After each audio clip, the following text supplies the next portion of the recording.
nervous. Okay, go ahead. You wanna hear my story Yeah, from that night? yeah.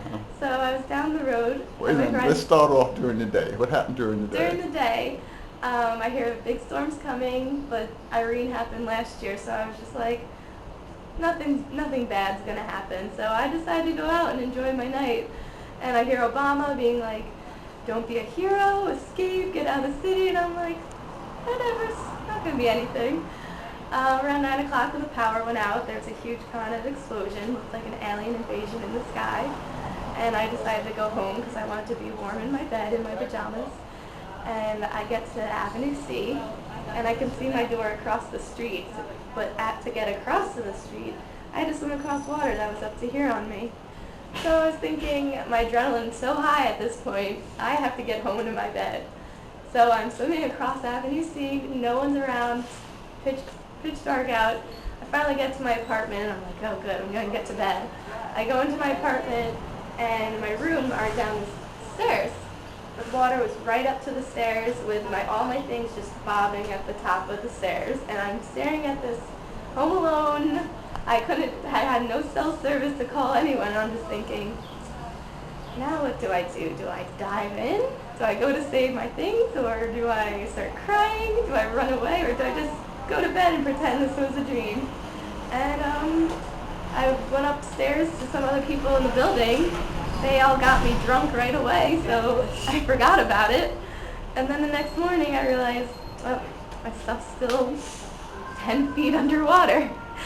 And a few days later, it drained down a little bit, but it was still probably up to my hips. But I decided to go down there and find some important, valuable things that I couldn't let go of. So swimming through this gross, chunky black water of whatever's on the street of New York City, and I'm finding jewelry from my grandmother and photographs of me when I was a baby and books that I loved, and they were just ruined. They were destroyed. There was no saving them, but that was my story. That was Hurricane Sandy. Thank you. The photographer Luigi, the 1930s tabloid photographer, and he was known for being at the crime of the scene. It was 1930s, mob crime was very high, so he was known for having a police radio in his car and being at the scene of the crime before even the police. And he took the picture with all the blood and the guts out, and he developed it right in the back of his car and handed it in before the police arrived and knew what was happening.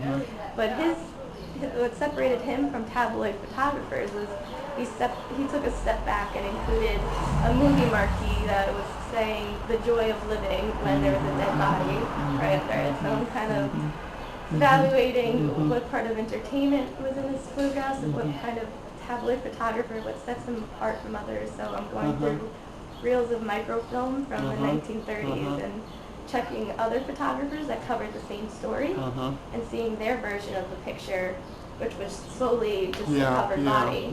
And then looking at his pictures, which was the scene and hundreds of people laughing. Okay. So that's my Do you know the other part of the story when he went to France no. and he fell in love with mannequins, two mannequins, Oh really? I didn't hear that. and he decided to go back and marry them. What?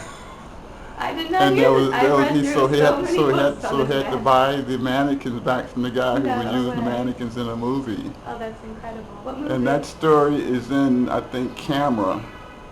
So you have to Okay. cross-reference it. Yeah. I just happened to be going through the magazine and looking at, Ouija. Oh, wow. Then I decided to read it, and there's this story about the mannequins. That's so So you probably could go into Google, say Ouija mannequins. no pop up. Thank you. That's so funny. I'm so